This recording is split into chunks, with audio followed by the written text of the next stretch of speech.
마태복음 3장 12절 예수님께서 손에 키를 들고 자기의 타당마당을 정하게 하사 알곡은 천국 곳간에 들이시고 쭉정이는 끄지지 않는 불에 태우시리라.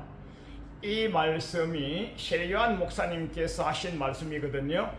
오늘 설교 제목은 예수님은 누구신가 이랬는데요, 예수님은 누구신가에 대한 복음적인 설교는 여러분과 제가 수천 수만 번 들었습니다. 예수님은 우리의 죄를 짊어지시고 십자가에 피 흘려 못 박혀 살찌게 돌아가 주시고, 또 살아 계실 때는 우리의 병을 치료하시고 우리에게 어려운 질고를 해결하셔서 500리의 기득과 700리의 기득을 주시고, 여러 가지 생활 환경에 난간이 부딪힐 때는 그런 것 오셔서, 우리가 말씀도 안 하셔도 오셔서 치료해 주시고 열병도 치료해 주시고, 참 좋으신 예수님, 복음 은혜의 예수님, 사랑의 예수님, 치료의 예수님, 구세주 예수님, 그런 부분에 대해서는 여러분과 제가 꼴백번 수천 번 들으셨고요. 오늘 마태복음 3장은 세례요한 목사님의 한편의 설교. 세례요한 목사님은 샤가랴 선지자, 제사장님, 엘리사벳 사모님 두 제사장 가정에서 태어나셨는데, 그 두 부부가 아주 성령님 충만하시고 아주 하나님의 규례와 계명과 말씀에 점도 엄도 없이 을을 행하셨던 참으로 훌륭한 분이셨는데, 연세가 높으시도록까지 아기가 없는 거예요. 그래서 열심을 다하여 기도하시고 아기를 달라고, 잉태의 은혜를 달라고 기도하셨더니 하나님께서 은혜를 다하여 주셔서 샤가랴 제사장님 이제 하나님의 전에 가셔서 성례전을 하실 때, 지금 같으면 이제 예배 인도하신다 그러죠. 구약 시대 같은 경우는 지금보다 율법 연례가 성례전이 굉장히 엄하지 않습니까? 하나님의 전에 가서 반열을 조차 제비를 뽑아서 나가서 이제 그 일을 하고 계신데, 갑자기 향단 우편에 주의 사자 천사가 나타나가지고요, 얼마나 깜짝 놀랐는지 몰라요. 깜짝 놀랐죠. 놀라지 말라, 두려워 말라. 하나님께서 기도 응답으로 잉태의 복을 주셔서 아가를 준다고 그러니까 아가 이름은 요한이라고 하라. 그 요한은 주님의 큰 일을 감당하기 위하여 온 사람인데, 태어나서부터 소주와 독주를 취하지 말고 모태에서부터 성령 충만. 그러니까 세례요한 목사님은요, 엄청난 영적으로 육적으로 엄청난 좋은 가문에서 모태에서부터 성령님으로 충만하고, 부모님은 아론 제사장, 아론 반열의 라인이에요. 라인이요. 우리도 요즘 뭐 말할 때 무슨 김씨에 무슨 이씨에 무슨 박씨에 뭐 선대가 뭐 무슨 왕이셨고 선대가 무슨 대감님이셨고 하면서 막 그 어떤 가문의 융성함을 말씀하시는 경우가 들어있지 않습니까? 우리는 뭐 들어봐봐야 아무런 그 뜻도 모르는데, 자기애는 그걸 굉장한 칭송을 하면서 숭덕비를 세워놓고 칭송을 하면서 책자를 만들고.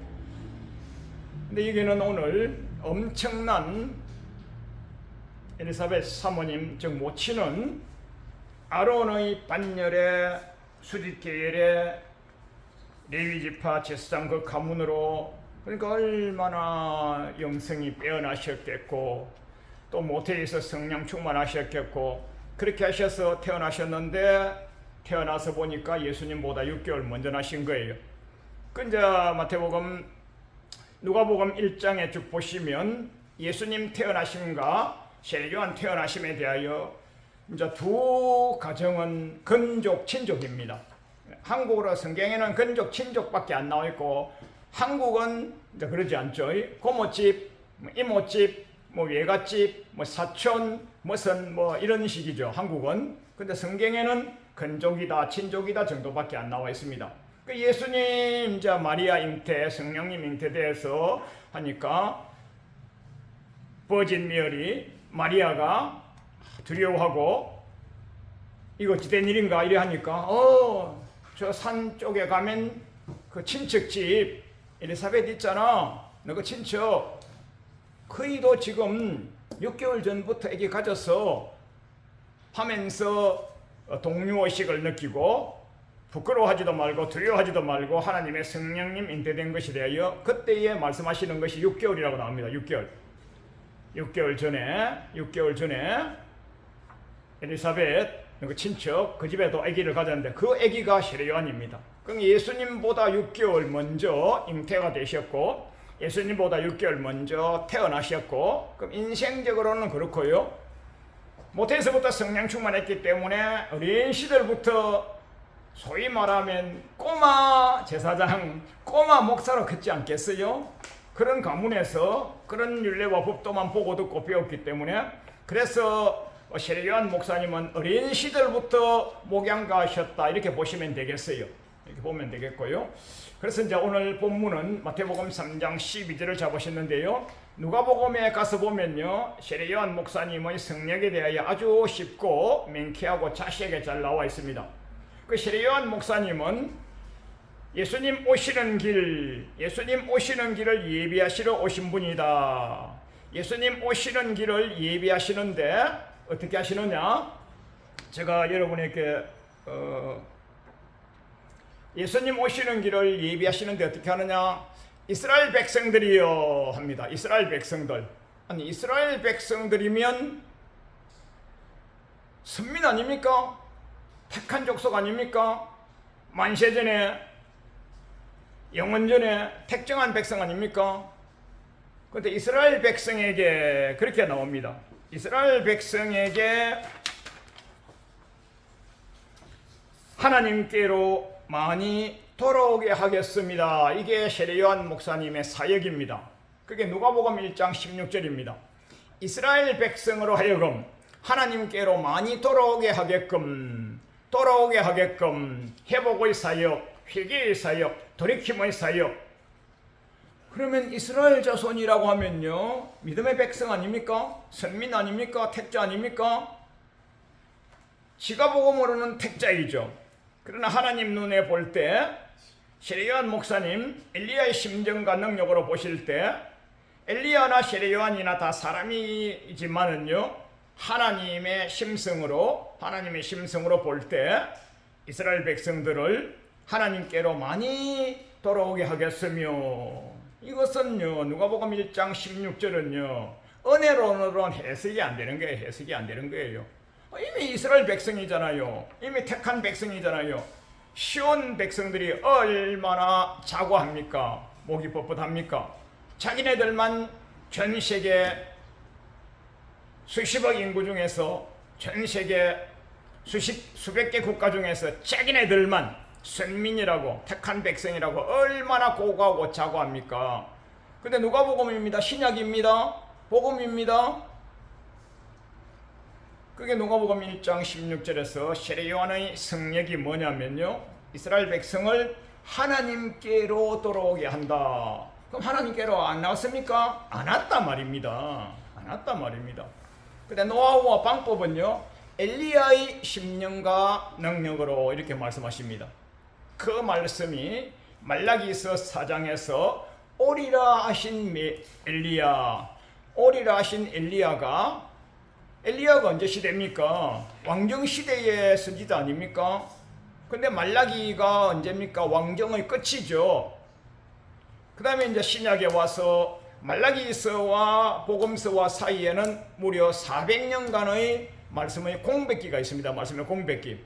그 공백기를 지나고 나서 이제 처음 나타나신 사자님이 세례요한 선지자님이신데 이분 보고 말라기 때에 오리라고 했던 그분이야 하면서 이제 마태복음 2장에서 그분이 오셔서 사역을 감당하시는데 오늘 제가 여러분에게 제시해드린 주보 이겁니다.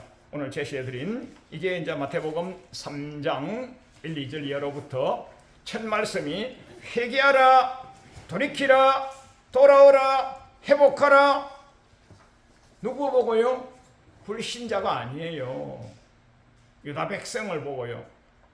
이스라엘 백성 보고 하는 말이에요. 이스라엘 백성 보고요. 이스라엘 백성 보고요. 그래서 마태복음 3장 2, 3절에서 회개하라 천국이 가까웠느니라 그렇게 하시고 이제 세례요한 목사님에게 세례받으러 오는 사람들이 있어요. 세례란 것은 나는 죽고 주님으로 사는 게, 그러니까 정말해서 지옥 안 가고 나는 영생나라 가겠노라 하고 각오와 다짐을 하신 분이 하나님과 사람 앞에서 신앙을 고백하는 예식이 세례식인데, 세례받으러 온 사람 보고요, 세례요한 목사님이요, 아이고 잘 왔어, 어서 와 하고 성부와 성자와 성령의 이름으로 세례를 주셔야 되는데 그렇게 하지 아니하시고요, 한 번에 혼줄을 냅니다. 혼줄을. 세례요한 목사님은요, 사랑이요 은혜요로 하지 아니하시고요, 엘리야의 심정과 능력으로 회개를 선포하셔서 돌이켜서 죽게로 붙여 들어가시는 그런 사역을 감당하셨어요.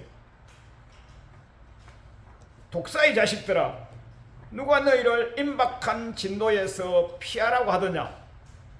도끼에, 나무 뿌리에 도끼가 놓였으니 지금 찍어버리면 지금 지옥 가는 거야. 지금 지옥 가는 거야. 아브라함이 너희 조상이라고 말도 하지 마, 생각지도 하지 마. 이것은요 엄청나게 무서운 말입니다. 제가 주보에 아브라함과 우리 믿음의 백성과의 관계성에 대하여 제가 아주 쉬운 것을 찾아서 적어드렸는데요, 잠깐 보시면 갈라디아서 3장 7절에 우리가 하나님을 믿고 예수님을 믿고 성령님을 믿지 않습니까? 그 믿으면 아브라함의 자손이라. 이게 갈라디아서 3장 7절입니다. 믿어? 예, 믿습니다. 그래? 아브라함의 아들이야. 아브라함의 아들이.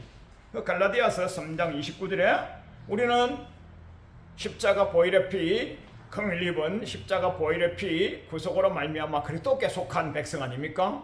우리는 소속이 세상에 살지만은 성별된 그리스도께 속한 자죠. 우리는 그리스도께 속한 자면 아브라함의 자손이라. 정말해서 세례요한 목사님에게 세례받으러 오신 사람 보고 뭐라고 했느냐? 독사의 자식들아, 임박한 진노를 누가 피하라고 했어? 임박한 진노를 바로 받아서 지옥에 바로 가야 되는 놈이야. 바로 가야 되는 놈이야. 그만큼 죄성을 직설적으로 엘리야 심정으로 혼을 내셔가지고 돌이키게 하시는 거예요. 아브라함은 자손이라고 선대부터 만세전부터 아브라함의 자손이니까, 믿음의 백성이니까, 아브라함의 자손이니까 하나님 보좌 우편에 갈 거라고 생각하지 말아라. 지나가는 돌멩이를 시켜서라도 그렇게 할 수 있고 너희들은 아니야 말입니다. 아니야 말입니다. 여기 전체가 다 불신자 보고 한 말이 아닙니다. 세례를 누가 받으러 옵니까? 믿기 때문에 세례 받으러 오는 것이죠. 믿기 때문에.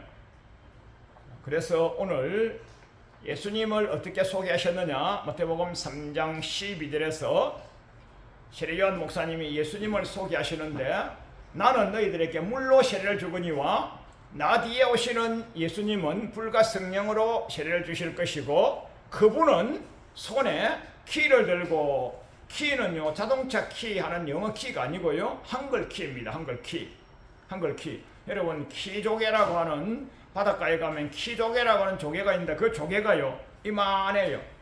키조개가요 어른 손바닥보다 큽니다. 그래 그 키 하는데 키가 뭐냐면 이렇게 챙이질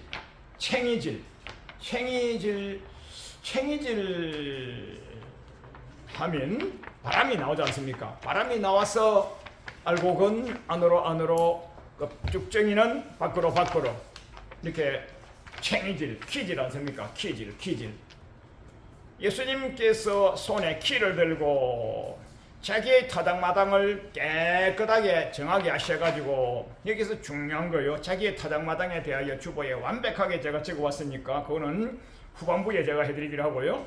자기의 타당마당을 정하게 하사 알곡만 들여서 천국에 들여놓으시고 쭉정이는 꺼지지 아니한 불에 던지시는데, 여기에서 여러분과 제가 그동안의 설교와 제가 이렇게 펼쳐드린 거와는 정반대입니다. 그동안은요, 안 믿은 사람은 쭉정이, 믿은 사람은 알고 이렇게 보시는데요, 그게 아닙니다.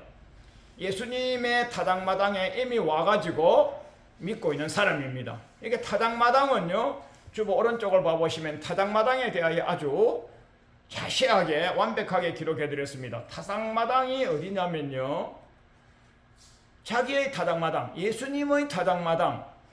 자, 주보 오른쪽 둘째 단, 셋째 단에 보시면요, 타당마당 교회에 대하여 성경에서 굉장히 많이 말씀해 주고 계신데, 이것을 여러분 오늘 제가 적어드린 주보 보시고 성구를 보시고 집에 가셔서 빨간 줄 치시고 다시 공부를 하시기 바랍니다.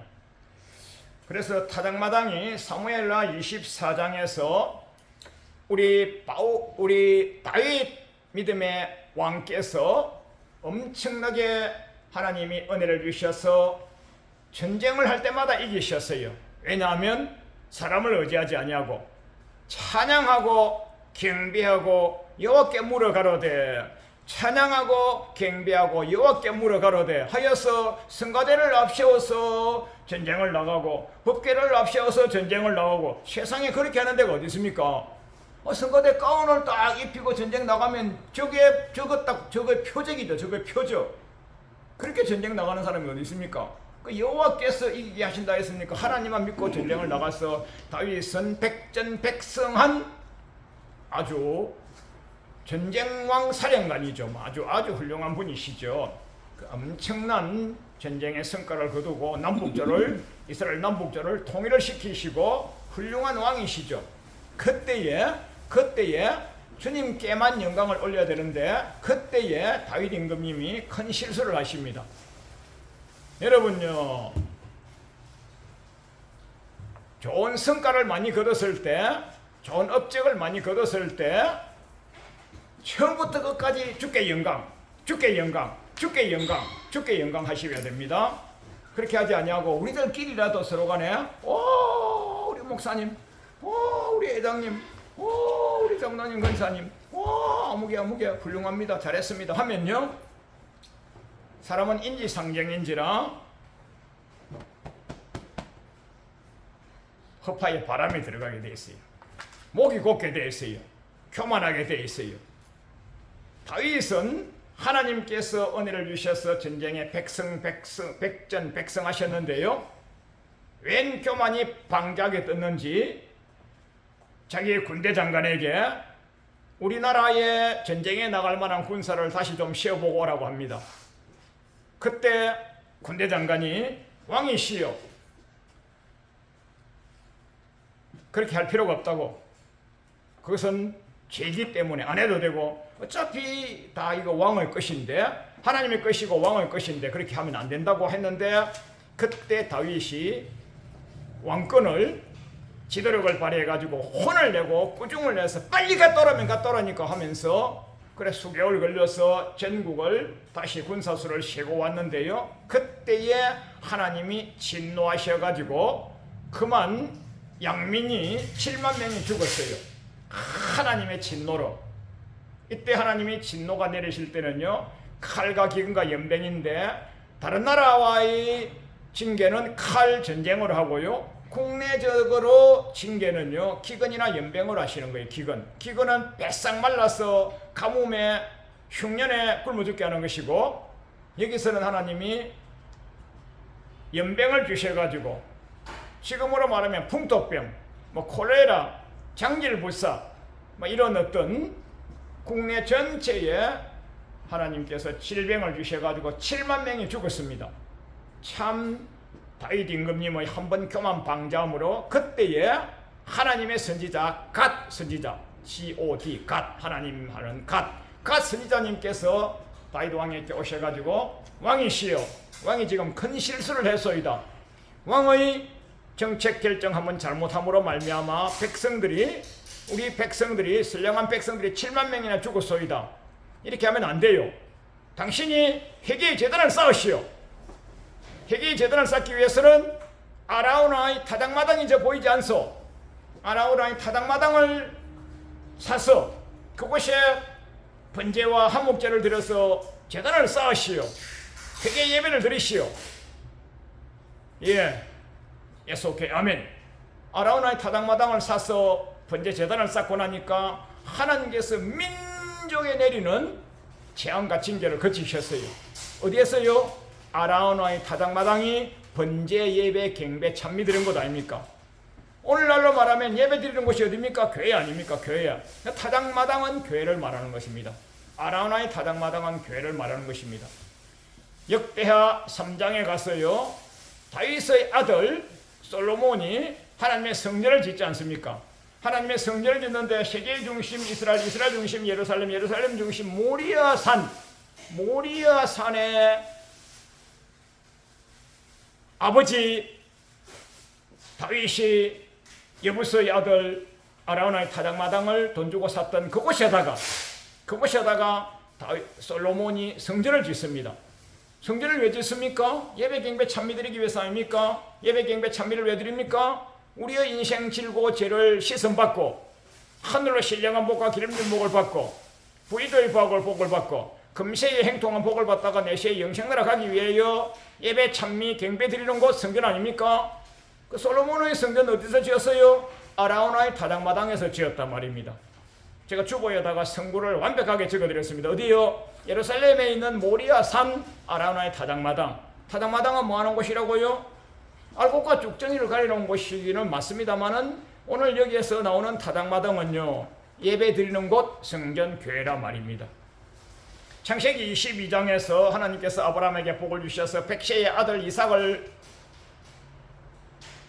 잉태의 복을 주셨고 그 아들 이삭이 아브라함이 이제 하나님이 아브라함에게 시험하십니다. 야 아브라함아, 너 100살의 아기 이삭 가졌지? 예, 가졌습니다. 너 마음의 소원 다 응답됐지? 예, 응답됐습니다. 그러면 그 100세에 낳은 독자 이삭을 나에게 바칠 수 있겠냐? 예스, 오케이, 아멘. 바치는 곳이 어딘지 아나? 예루살렘에 있는 모리아산에 가서 제물로 바치고 오너라. 예루살렘 모리아산, 솔로몬의 모리아산 아라우나 제단, 다윗의 아라우나 제단, 아라우나 타작마당, 마태복음 3장 12절에서 예수님의 타작마당, 예배 경배 찬미 드리는 곳 전체가 다 예배 경배 찬미 드리는 곳이기 때문에 예배당 교회 성전이다 말입니다. 그 마태복음 3장 12절에서 예수님 자기의 타작마당, 그 예수님께서 설교하시고 강의하시고 교육하시고 죄를 사하시고 병을 치료하시고 행통에 복을 주시고 내세의 영광의 통로로 이끌어 가시기 위하여 백성들을 모아서 말씀을 강론하시는 곳, 그곳이다 말입니다. 그곳이 결국은 뭐하는 곳이냐? 알곡과 쭉정이를 가리는 곳입니다. 누구를요? 그곳에 말씀 들으러 온 사람이 불신자예요? 그곳에 말씀 들으러 온 신자는 알곡이고 말씀 들으러 오지 아니한 불신자입니까? 아니라니까요. 예수님께 말씀 들으러 와 있다니까요. 와 있는 사람 중에서 알곡과 쭉정이를 가린단 말이에요. 그래서 오늘 제가 여러분에게 원고를, 성구를 완벽하게 기록해 드렸기 때문에 집에 가셔서 또 찾아보시고요, 빨간 줄 치시고요, 이렇게 믿으셔야, 이렇게 믿으셔야 되는 거예요. 야, 그러면 하나님의 성전 타작마당 교회에서 심판한다고? 그렇죠. 오늘 제가 주보에 적어드리지 않았는데요, 지금 생각납니다. 적어 놓으십시오. 히브리서 10장 30절에 히브리서 10장, 히브리서입니다. 히브리서가 성경에서 가장 어렵고 가장 고급 말씀 아니겠어요? 10장 30절에 여호와 하나님께서 하나님 전에 왕 하나님의 백성을 하나님께서 심판하신다 그랬어요. 누구요? 불신자 아니라니까요.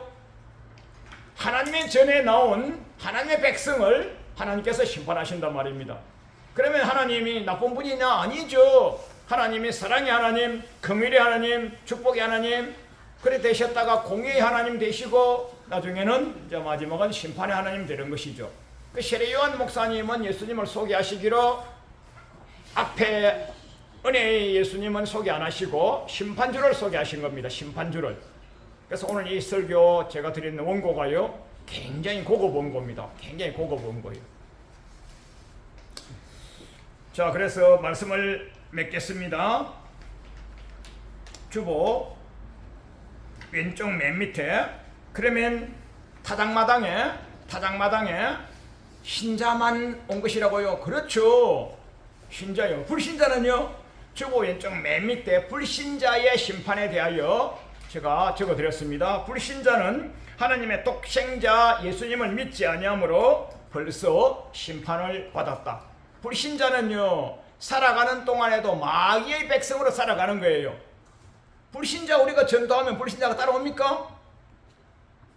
예수님 이름으로 교회 나와서 예배 경배 찬미하고 천국 갑시다 하면 옵니까? 안 오잖아요. 마귀의 족속으로 살잖아요. 마귀의 족속으로 살다가 심판 때 서지 아니하고 지옥으로 바라가는 거예요. 이미 심판 끝난 거예요. 심판 끝난 거예요. 그래서 마태복음 주보 오른쪽 위에 마태복음 25장 41절에 너 마귀에게 소속되어 있지? 예, 마귀에 소속되었습니다. 그러면요, 마귀와 및 그 사자들을 위하여 예비된 영영한 불못에 불신자는 그대로 지옥으로 바라가는 거예요. 누구를? 여러분과 저 믿음의 백성을 하나님의 전에서 심판하시는 거예요. 하나님의 전에서. 제가 이 선구를 완벽하게 적어드린 주보들이 많이 있었을 거예요. 지나간 거를 한번 찾아보시기 바랍니다. 오늘 가장 쉽고 명확하게 아실 수 있는 곳이 히브리서 10장 30절입니다. 히브리서 10장 30절. 자, 주보 오른쪽 맨 밑에 보시고 그것만 보면 마치겠습니다. 자, 마지막 시대가 될수록요, 여러분과 저는요, 환란의 지수가 높아집니다. 마지막 시대가 되면요, 우주적인 어저께 제가 유튜브를 하나 봤는데요, 중국에 양쯔강이 범람을 해가지고 양쯔강이 우리나라 한강보다 아마 10배는 길고 크다고 보시면 될 거예요. 왜? 중국의 땅덩어리가 넓지 않겠어요? 엄청난 홍수해가 나가지고요, 산이란 산은 다 무너지고요, 그 주변에 있는 도시가 다 무너지고요, 차량도 다 떠내려가고요. 야, 정말로 못 보겠더라고요. 야, 정말로 하나님의 마지막 재앙을 내리시는 모습을 한 10여 분 정도 되는 유튜브를 봤는데요, 눈물 나더라고요. 눈물 나요. 그러면 야, 중국이니까 잘 망했다, 그게 아니에요. 우주적인 종말 현상이 드러난 거예요. 우주적인 종말 현상이에요. 드러난 거예요. 장차 해수면이 다 녹아내리면 우리나라에 63빌딩까지 다 잠긴다 하지 않습니까? 해수면이 녹아내리면. 해수면이 어디 녹아내립니까? 북극해가 녹아내리고 남극해가 녹아내리고 히말라야가 녹아내리고 하면 그게 어디로 내려가겠어요? 그게 어제 있던 양쯔강 녹아내린 풍랑처럼 서해로 동해로 전 세계가 해수면이 높아지면 일본 나라는 없어지는 것이고요, 수도 서울도 없어지는 것이죠. 그럴 날이 얼마 남은 거예요. 얼마 남은 거예요.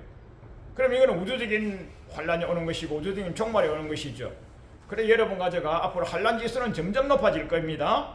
점점 높아지는데 아예 마태복음 10장에서 우리 예수님께서 제자들을 뽑으셔가지고 보내지 않습니까? 그때 예수님이 뭐라고 하시느냐면요, 야, 마태복음 10장이면요 예수님 당대입니다. 예수님 당대. 지금부터 2000년 전에 이미 이런 걸 말씀하셨어요. 제가 주보에 간단한 것만 적어드렸는데요, 너희가 나 믿지? 예, 믿습니다. 나 이름으로 인하여 너희가 공회에 잡혀갈 거야. 나 이름으로 인하여 만민으로부터 미움을 받을 거야. 잡혀갈 거야. 때림을 받을 거야. 남이 아니야. 가족, 형제, 집안 식구가 원수가 되었어. 집안 식구가 누굽니까? 같은 믿음의 백성 중에서요, 믿음이 좋은 사람은 알곡이고요, 믿음이 나쁜 사람은요 고발자로 살아가는. 고발자로요. 남이 아니라니까요. 믿음의 형제, 집안 식구란 말이에요. 고발자로 살면 그 사람은 배반자가 되고 그 사람은 부인자가 되는 것이죠. 여호와 사람 앞에서 시인하면 주 예수님께서도 시인하실 것이요, 사람 앞에서 부인하면 주 예수님께서도 부인하신단 말입니다. 그 누구냐? 믿음의 형제들, 집안 식구란 말입니다. 그래 여러분과는 이유가 없이 알곡이 되셔야 되고 청지기가 되셔야 되고 십자가 군뱅이 되셔야 된단 말입니다. 그 말씀 결론을 짓겠습니다. 쭉 오른쪽 보면요, 그래서 마태복음 10장 22절에 나중까지 견디는 자의 구원에 대하여 말씀하십니다. 나중까지 견디는 자.